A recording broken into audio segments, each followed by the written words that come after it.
I was right about Laura's whereabouts. Camden Lock was one of her favorite spots, but only when it was quiet, when the crowds, who flocked to the market, the bars and noodle stalls, the goth boutiques and remaining record shops, had gone home or not descended on the borough yet. Down by the still water of the canal it was quiet, especially at this hour, in this weather. A few degrees colder and the water would freeze over. Laura was sitting on a low wall beside the narrow towpath, wrapped in her green parka. She stared at the water, not moving. I watched her from the market courtyard above, hesitant and unsure if I would be welcome. Perhaps, now I knew she was safe, I should sneak away, go back home and call her later. Or would I be better going down and talking to her now, telling her how I felt? I wrestled with the question. But before I could make a decision I saw something that overrode my dilemma. Somebody was watching her. I could see him standing beneath the bridge, half concealed by shadows. For a fleeting moment he came out into the dim morning light, but he was wearing a hood so I couldn't see his face. He was slim, with an athletic build. He stared at Laura, who was oblivious to his presence. "Hey!" I shouted. Laura looked towards me, while the man retreated beneath the bridge into the darkness. I ran down the steps, ignoring Laura's cry of "Daniel," and accelerated along the towpath and under the bridge. When I emerged on the other side, he was ascending the steps onto the main road. As if he'd hailed it, a bus glided to a stop and he jumped aboard. I ran as fast as I could, but as I reached the bus stop, panting and sweating, the bus set off. There was no sign of the man through the window. Cursing, I jogged back down the steps and walked along the path to Laura. "What the hell are you doing?" she said, her words harsh. Breath pluming the frigid air. "That guy was spying on you." "What are you talking about?" "You were spying on me." I stepped towards her, tried to put my hand on her arm, but she jerked away. "Laura. I woke up and you were gone. I was worried about you." "Why?" "I still care about you, Laura." Her long strawberry blonde hair stirred in the breeze.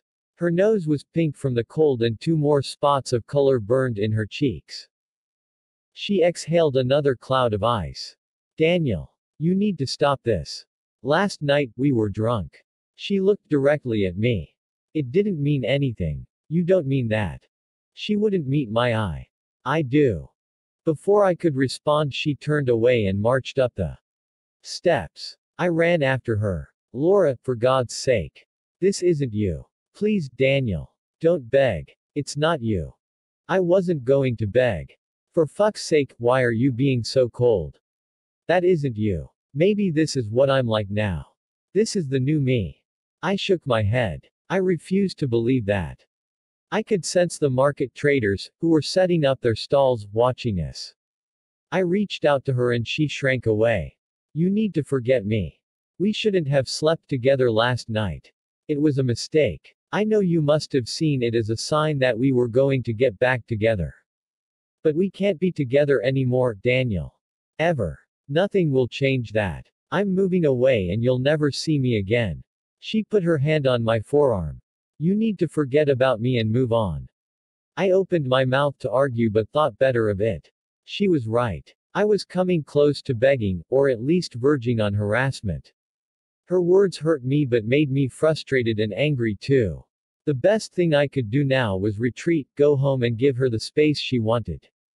But before I went there was one more thing I needed to say. "Laura, that man was watching you." She looked down at the bridge and shook her head. "No. He was just some random guy. You probably frightened the life out of him." I hesitated. Was she right? "No. He was watching you. Specifically you." Doubt crossed her face but then she shook her head again. "No. He wasn't." She strode away again and I hurried to keep up. "Where are you going?" I asked. "Back to errands." She broke contact with me and walked away quickly, out of the courtyard and onto the high street, which was teeming with people now. I stood there, frozen to the spot, for what felt like a long time. It wasn't just the crushing realization that she really meant it, that our relationship was actually over. It was more than that. Worse than that. I was certain the man under the bridge had been there specifically to watch Laura. And now I had to go back to my ransacked flat. As I trudged back to the main road, I felt a prickle on the back of my neck like I, too, was being watched. Chapter 16. I spent the whole day clearing up the flat, taking the opportunity to reorganize my possessions, reshelving books by color-coding the spines, arranging DVDs by genre, folding and neatly arranging my clothes. I filled 3 bin bags with rubbish, got rid of everything in my drawers and cupboards that I didn't use or need anymore, put my loose photographs into albums. I changed the bedsheets, vacuumed and cleaned every surface. When I was done, the flat looked better than it had at any time since Laura had left, and I felt exhausted but calm. I found a chilled beer at the back of the fridge, sweaty with condensation, and sank into the sofa with it, trying not to think about anything at all. The intercom buzzed. Laura. I jumped up, lifted the handset. Yes. Hey, it's me. Oh. Jake. I buzzed him up. As he walked in, throwing his coat onto the back of a chair, he said, "Thrilled to see you too, Dan." Sorry. I thought. Holy shit. He was spinning in a circle, his mouth agape. Have you had a team of cleaners in? Actually, a team of burglars. You what? I explained while I made him a coffee. Jake didn't drink alcohol, mostly because his mom was an alcoholic who had ripped their family apart with her drinking. He drank a hell of a lot of coffee though, 10 or 12 cups a day, though he claimed he was naturally full of vim and energy, that his unflagging hyperactivity was not caffeine-induced. Jake was disgustingly good-looking, so much so that going out with him could be a depressing experience, girls' eyes sliding over me and fixing on him, this wiry, mixed-race guy with the boundless energy and charisma. His mum was a former model from Manchester, his dad a musician from Trinidad, and Jake had inherited her looks and his dad's talent. Fuck, Jake said, eyes wide, after I'd finished telling him about the burglary. I decided not to tell him about all the other stuff that had been going on, including sleeping with Laura. I knew he'd think I was an idiot. Jake had introduced Laura and me, spent the next few years telling us that we owed him and that we had better name our first son after him.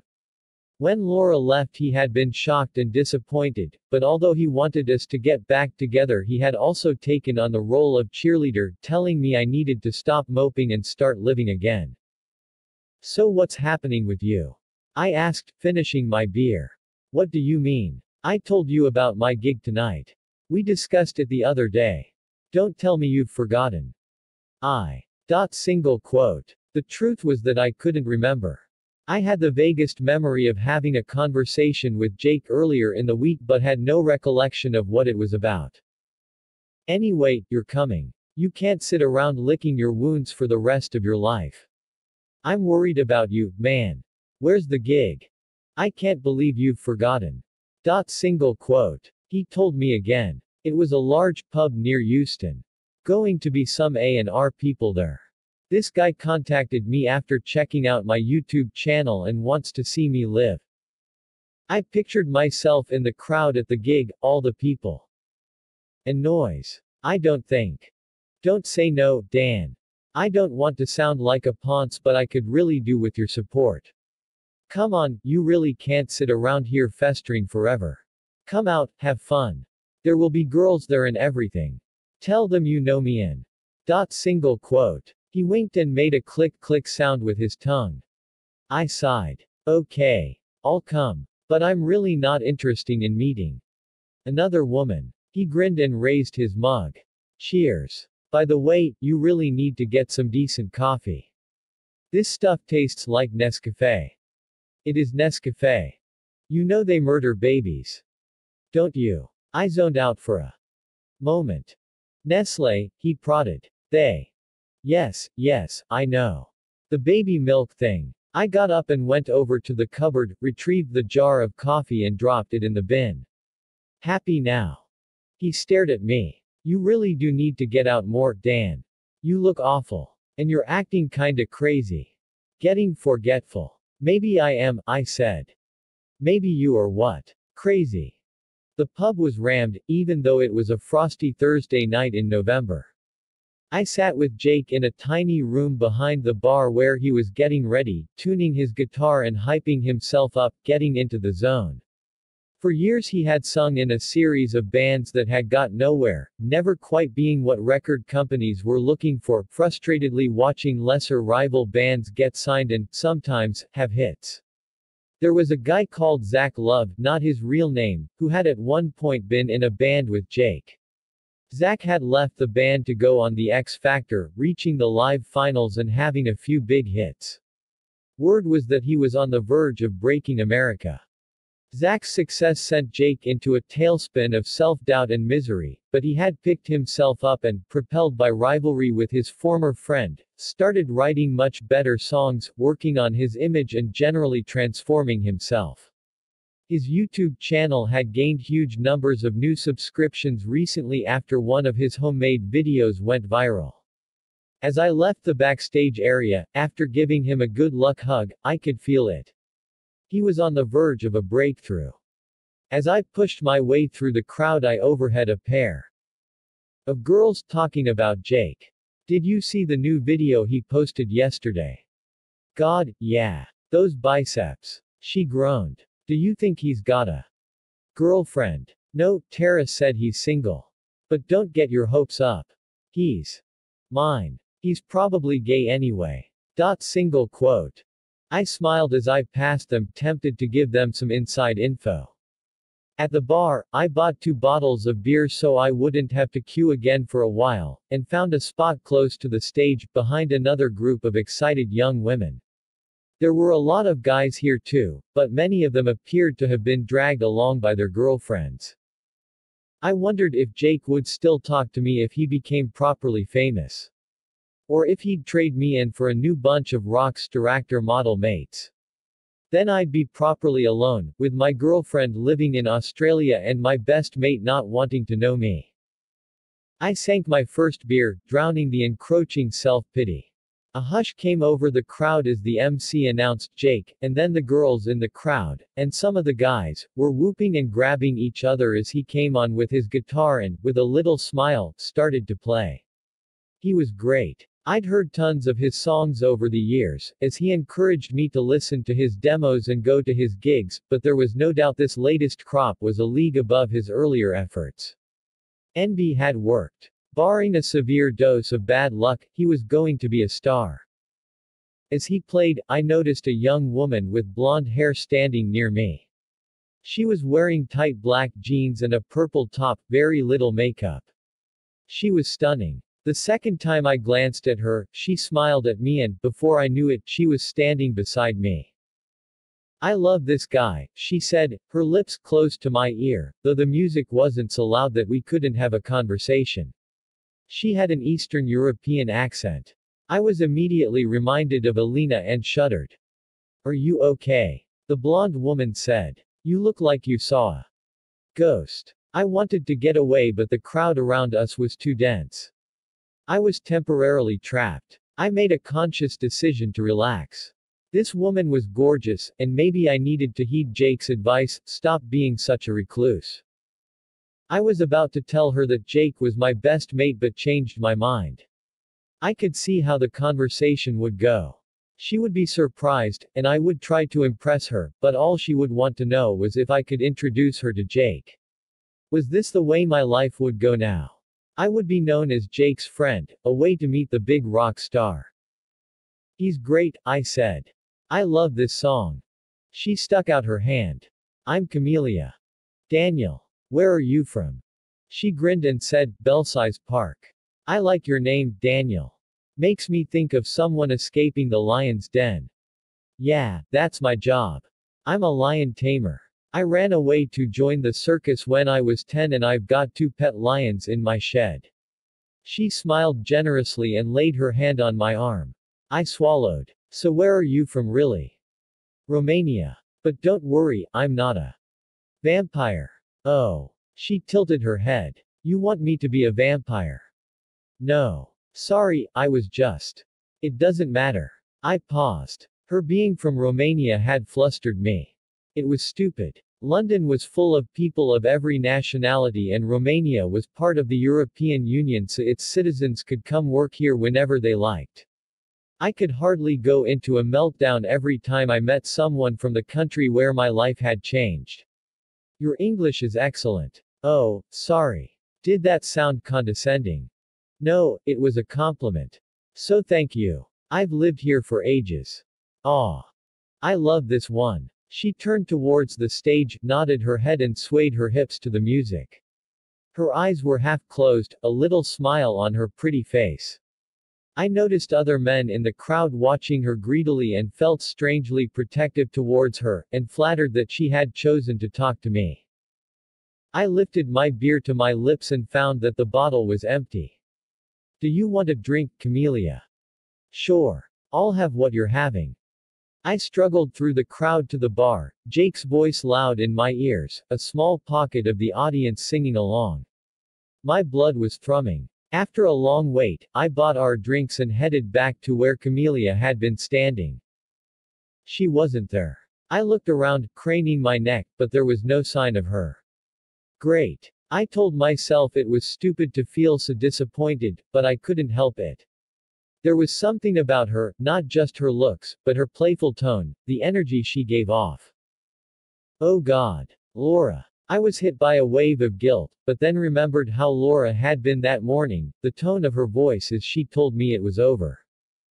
Hey. I turned, flooded with relief, at the same time chiding myself for feeling so relieved. Sorry, I had to use the bathroom and the line was unbelievable. I think there was a couple having sex in one of the stalls. She rolled her eyes. So tacky. Though I guess I understand people getting carried away. I definitely wasn't imagining the way she looked at me then. I was momentarily speechless. It's so hot, isn't it? She said, shrugging off her jacket. Something fell out of her jacket pocket and she stooped to pick it up. It was her phone. She slipped it back into the pocket. From the stage, Jake said, thank you.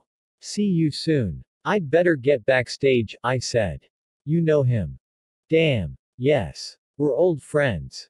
Wow. That's interesting. I wasn't sure what she meant, but before I could ask, she said, so are you going to introduce me? I sighed inwardly. When Jake introduced me to Laura, I assumed she was one of his former conquests, but she found this idea hilarious. She said he simply wasn't her type. Yeah, he's good-looking and charismatic and cool. But I'm not interested in those things. Single quote. Thanks. I'd laughed. Why was I thinking about competing with Jake? I wasn't looking for a new girlfriend. I didn't even want a one-night stand. My ego felt sore, though.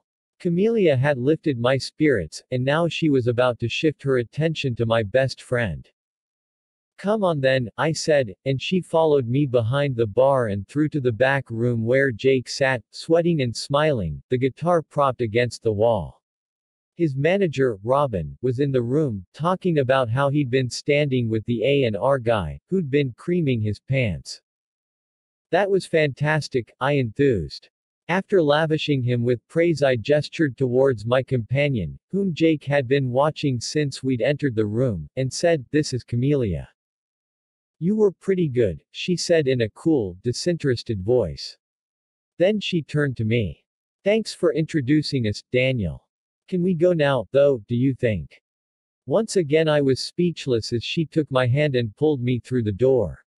I glanced back at the open-mouthed Jake and shrugged an apology. He waved it off, a big smile on his face. Camellia led me through the back door and out into the street. It was freezing outside, but I didn't care. Camellia was still carrying her jacket. The cold clearly didn't bother her. I was about to say something about this when she pulled me into a shop doorway and kissed me. Her lips were soft. It felt good, but strange, the unfamiliar shape of her lips and the taste of her mouth, a faint trace of cigarettes. I hadn't kissed anyone apart from Laura in years. I was so busy marveling at the fact that Camellia was kissing me, and trying to push Laura's image out of my head, that I was unable to relax and enjoy it.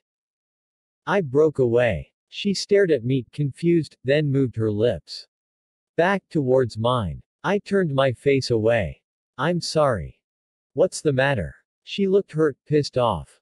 I can't. I've got a girlfriend. She made a little snorting noise. I have to go, I said. Passers-by were looking at us, this couple having what looked like a breakup conversation in a doorway. What? Come on. She moved towards me but I stepped away. She looked stunned, as if no man had ever rejected her before. Perhaps they hadn't. I could sense her searching her head for something to say. It made me think of a robot shuffling through possible responses before finding one, and this image made the chance that I'd give in to her advances vanish completely. Daniel, I like you a lot, she said. I thought we had a connection. This was awkward. Camellia, you're gorgeous, but you have a girlfriend. She took another step towards me. I won't tell her. She leaned in for another kiss but I turned my face away like a shy virgin. Again, she looked shocked. Do you have something against Romanian women? She asked, tilting her head. When I told you where I come from you seemed upset. There wasn't enough air in my lungs for me to reply. Oh my God, she said, stepping back. You really do have a problem with Romanians. You're not one of those people who hate immigrants, are you? God, no. I said. She didn't appear convinced. Well, you certainly have a problem with something, she said. Just me, maybe. I tried to laugh it off. How could I have a problem with someone who looks like you? She softened just a bit. So it's just Romania in general, then. A little playful now. You should visit, maybe. Give us a chance. It's a beautiful country. Oh, I know. I've been. Oh, yes. How long ago? Again, I had trouble speaking. What is it? You had a bad experience. No, I. Single quote. I couldn't form a sentence. Do you want to tell me about it? She said, looking into my eyes. No. I don't. I hastily added, there's nothing to tell. Are you sure? She laid a hand on my arm and for a moment I was tempted to take her home, to bed, to lose myself in her, to tell her everything. But that moment passed quickly and I shook my head. I'm sure. Fine. Before I could say anything else, she spun round and dashed into the traffic, her jacket flapping in her grip. I yelled out as a car swerved around her, a bus swayed, the driver leaning on his horn. Traffic in both lanes screeched to a halt, someone on the pavement screamed. I dashed to the curb, expecting to see her dead, flattened in the road. But she had gone. In my peripheral vision, I had seen something drop from her jacket as she'd moved away from me. It was her phone, fallen from her pocket again. I held it in my palm for a moment, then slipped it into my pocket. Chapter 17. I needed to go home but didn't feel up to using public transport. I checked my wallet and found that I had no cash left, so walked down the busy street to a cash point. A homeless man lay by the wall at the front of the bank, shivering inside a ragged sleeping bag, his eyes shut tight against the bitter cold. I slotted my card into the machine and keyed in my PIN, choosing to withdraw £50. The machine beeped and told me the transaction was denied. Maybe the machine was running low on cash. I tried £30. Again. It was rejected. Irritated, I pressed another couple of buttons to check my balance, waiting while the ATM contacted my bank before returning with the answer. But the number on the screen made no sense. No sense at all. £2,998 OD. Overdrawn. £2 away from my overdraft limit. This was my current account. Most of my remaining money from the deal with Skittle, a sum that was diminishing fast, was in my business account. But there should have been some money, a few £100 at least, in my current account. I wasn't great at keeping up to date with my balance, but it wasn't possible that I was almost £3,000 overdrawn. The cash point machine spat my card out and I wandered, stunned, to the nearest bus stop. I tried to work out how much money I'd spent in the last week, if there had been any large transactions that I'd forgotten about. A bus pulled up. Luckily, I had a few quid on my oyster, so I jumped on and headed up the stairs, almost losing my footing as the bus jerked and swayed. There was a seat free at the back and I sat there, behind the drunks, a thrumming in my ears, trying to process what had just happened. My stolen laptop. Whoever had burgled my flat and taken my laptop must have got into my bank account. I had alerted the bank as soon as I'd returned to the flat to find it burgled, but clearly, I hadn't been quick enough. Then a new, horrible thought struck me. What if they'd emptied my business account too? Was that possible? I took my phone out of my pocket. As usual, the battery was almost dead. With fumbling hands, I attempted to log into my bank account on my phone, pressing the wrong digits, getting the password wrong twice, but eventually logging in. Thank God, my business account appeared untouched. I tried to check the list of recent transactions, but the screen filled with a swirling circle of death before going blank. My mind followed suit. As the bus bumped and rattled, I pressed my forehead against the greasy window and watched the streets of London go past, trying not to think. Trying not to feel. A fox had been in the bins outside my flat. One of my neighbors had left what had clearly been a stuffed black bin liner on the pavement and it was torn open, segments of pizza and old nappies strewn across the path. This would no doubt lead to a poster in the lobby. I stepped over it and unlocked the door, dragging myself up the stairs to my flat. As soon as I went inside, I knew something else was wrong. I had tidied it and sorted out the chaos before going out with Jake, righting everything the burglar had messed up, and it was still clean and tidy. The cups and glasses I'd used earlier sat beside the sink. So what was different? I was so shocked by what I saw that I actually rubbed my eyes with my fists, like a cartoon character. My laptop was sitting on the desk, plugged into its charger. Beside it lay the iPad that had been stolen. The Bluetooth speaker, iPad and PlayStation 4 were back in their usual spots too. I picked up the laptop, turning it over in my hands. There was the tiny dent that I'd caused when I'd dropped it a few months before. There was the scratch on the back. I was sure that if I checked the serial number, it would match. This was my computer. The computer that had been stolen 2 days ago. What the hell was it doing back here? I opened it and logged on. It seemed to be untouched. The same programs were open that I'd been using the other day.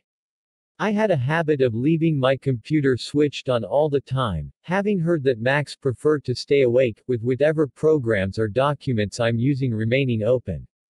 My memory was a little hazy, but these appeared to be the same programs I'd been using 2 days ago when I left to go to see Claudia Savage, my therapist. To be safe, I opened my virus checking software and started a scan of the machine. All of a sudden, I felt sick. My skin went cold, all the way to my scalp, and a wave of nausea crashed over me. I made it to the bathroom just in time, leaning over the toilet, retching and feeling everything I'd eaten and drunk that day violently exit my body. I sat on the bathroom floor. I couldn't think straight. I really couldn't deal with this tonight. After checking the results of the virus scan, all clear, I went into my bedroom. As I undressed, I found Camella's phone in my pocket. She would probably call it when she realized it was missing, but tonight I needed to sleep undisturbed, so I switched it off and put it into the bedside drawer. Sometime during the night I dreamed that Camelia was kissing me, except she had sharp teeth and kept biting my lips. Sorry, she murmured, as blood dripped from my mouth. But tell me about the terrible things you've seen. She was naked, but her body didn't look as it should. Her shoulder blades protruded, her ribs stuck out like the grille on a vintage car, and deep pink scars encircled her wrists and ankles. Blood continued to drip from my lips as the dream Camelia dropped to her hands and knees and crawled across the floor towards me, and I backed away until I was against the wall. Something small and square stuck to my back, and when I tried to pull it off I felt it pulling my skin off like it was superglued to me. I woke up gasping for air. The next morning, after showering and drinking 3 pints of water, and taking what was becoming a daily dose of painkillers, I called the bank. I was transferred to a member of the fraud team, a young woman with a northeastern accent. We've been trying to contact you, she said. Did you get our messages? No. Did you leave a voicemail? Sometimes it takes a day or two for them to come through. She didn't sound like she believed me. Had I heard the messages and forgotten about them, just as I'd forgotten my conversation with Jake? There were a couple of large transactions on your debit card yesterday. £500 was withdrawn from a cash point machine in East London. There was also a transaction of £1,600 at the Apple store in Regent Street. £1,600. I glanced at my laptop. That was how much I'd paid for my MacBook Pro. Why didn't you stop them? I asked. I thought the bank automatically blocked unusual transactions like that. How on earth were two made without being stopped? She sounded annoyed. Both of these transactions were made at exactly the same time. They were picked up immediately afterwards and your account was frozen. That was when we tried to contact you. But I didn't get the message. What number did you call? She read out a mobile number. That's not my number. Are you sure? Yes, of course I'm sure. Please hold. I paced up and down the room while I waited for her to come back in the line. I looked out of the window. The fox that had ripped open the bins was standing on the front path, eating. I banged on the glass and it trotted away up the road, a slice of pizza clenched between its jaws. The woman from the fraud team said, "You changed your contact details 2 days ago, on the 23rd. I didn't. Oh. The person who had stolen my computer must have logged into my account and changed my phone number." I explained this to the woman, who took the correct number. Then I thought of something. I was robbed when I was in Romania last summer. Could someone have used my old card? Not if it was cancelled. Which, according to my records, it was. These transactions went through on your current card. I expect it was cloned. It's a common occurrence, unfortunately. When you were burgled, was your debit card in the house? I tried to remember. Yes. I think so. Then it was probably cloned by your burglar. They use these machines, they swipe the card and download the information from the magnetic strip to create new ones. I have already cancelled your card and you'll be sent a new one. You will get the money back, Mr. Sullivan, but it may take up to a week. In the meantime, if you need cash you should go to your local branch. After I'd ended the call, I went over to my desk and picked up the laptop. I had half expected to find it missing again when I'd woken up, to discover that its reappearance had been part of a dream. But it was still here. I had been, how could I put it, unburgled. I called the police.